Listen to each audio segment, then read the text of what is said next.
Assalamualaikum warahmatullahi wabarakatuh. Ketemu lagi dengan saya Muhammad Alwito. Bagaimana kabar kalian semua teman-teman? Semoga sehat selalu dan selalu diberi perlindungan oleh Allah Subhanahu wa taala. Amin ya rabbal alamin.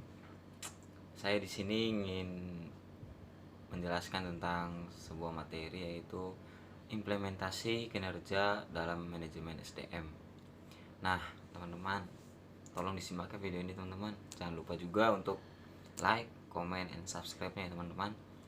Pokoknya tonton terus video ini supaya kalian semua mengerti. Next. Oke teman-teman, saya ingin menjelaskan tentang materi implementasi kinerja dalam manajemen SDM. Tolong disimak ya teman-teman. Nah, yang pertama ini ada tingkatan kinerja. Yang pertama, kinerja organisasi. Pencapaian hasil pada tingkat atau unit analisis organisasi.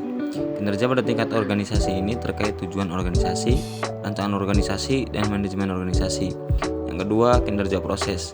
Kinerja pada proses tahapan dalam menghasilkan produk atau pelayanan. Ini dipengaruhi tujuan proses, rancangan proses, dan manajemen proses. Yang ketiga, kinerja individu atau pekerjaan. Pencapaian atau efektivitas pada tingkat pegawai atau pekerjaan. Ini dipengaruhi tujuan pekerjaan, rancangan pekerjaan, dan manajemen pekerjaan, serta karakteristik individu menurut Ramler dan Branch tahun 1995. Dan selanjutnya, garis besar kategori arti kinerja. Yang pertama, menurut Bernardin tahun 2001, kinerja merupakan catatan hasil yang diproduksi atau dihasilkan atas fungsi atau aktivitas selama periode waktu tertentu. Kinerja sebagai hasil, bukan karakter, sifat, dan perilaku.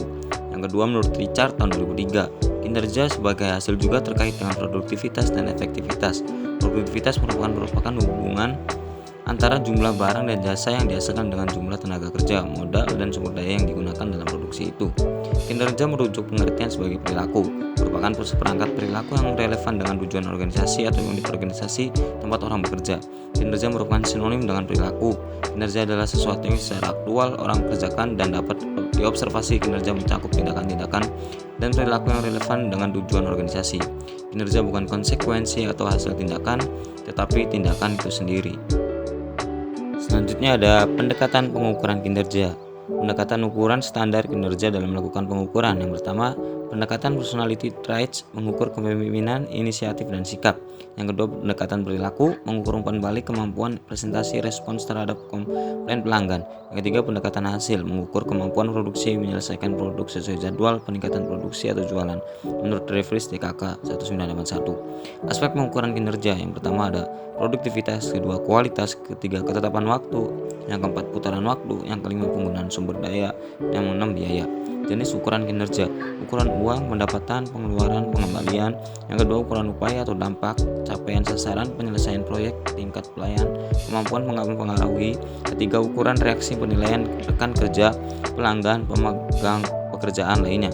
Keempat, ukuran waktu pelaksanaan kerja dibanding jadwal batas akhir, kecepatan respon, jumlah sasaran. Yang terakhir, ukuran kinerja dalam dimensi kualitas. Yang keempat, keandalan. Dua, daya tanggap. Yang ketiga, kompetensi. Yang empat, akses. Lima, kesopanan. Yang keenam, komunikasi. Yang ketujuh, kejujuran. Yang kedelapan, keamanan. Yang kesembilan, pengetahuan terhadap pelanggan. Yang kesepuluh, bukti langsung. Selanjutnya, konsep kinerja dalam organisasi. Kinerja menurut The Scriber dalam Kamus Batam English Dictionary 1979 yang dikemukakan Prawirosuntono 199 berasal dari kata kinerja performance, dari akar kata to perform, mempunyai beberapa teris. Yang pertama, melakukan, menjalankan, melaksanakan. Yang kedua, memenuhi, menjalankan kewajiban suatu nazar. Yang ketiga, menjalankan karakter dalam suatu permainan. Yang keempat, menggambarkan dan suara atau alat musik. Yang kelima, melaksanakan, menyempurnakan suatu tanggung jawab. Yang keenam, melakukan suatu kegiatan dalam permainan. Yang ketujuh, mainkan pertunjukan musik. Yang delapan, melakukan sesuatu yang diharapkan oleh seorang atau mesin. Kinerja karyawan dan kinerja organisasi mempunyai kaitan erat. Tercapainya tujuan organisasi tak lepas dari sumber daya yang dimiliki organisasi yang dipergunakan atau dijalankan karyawan yang berperan aktif sebagai pelaku dalam upaya mencapai tujuan organisasi tersebut. Kinerja adalah hasil kerja yang dicapai oleh seorang atau kelompok orang dalam suatu organisasi sesuai dengan wewenang dan tanggung jawab masing-masing dalam rangka mencapai tujuan organisasi yang bersangkutan secara legal, tidak melanggar hukum, dan sesuai dengan moral etika. Selanjutnya ada definisi kinerja. Yang pertama, menurut Dulu dan biar tahun 1991 kinerja merupakan pencapaian hasil. Yang kedua Interplan 1999 kinerja terkait operasi, aktivitas, program, dan misi organisasi. Yang ketiga menurut Murphy dan Cleveland 1995 kinerja kualitas perilaku yang berorientasi pada tugas dan pekerjaan. Yang keempat menurut Stoner 1978 kinerja merupakan fungsi dan motivasi, kecakapan, dan persepsi peranan.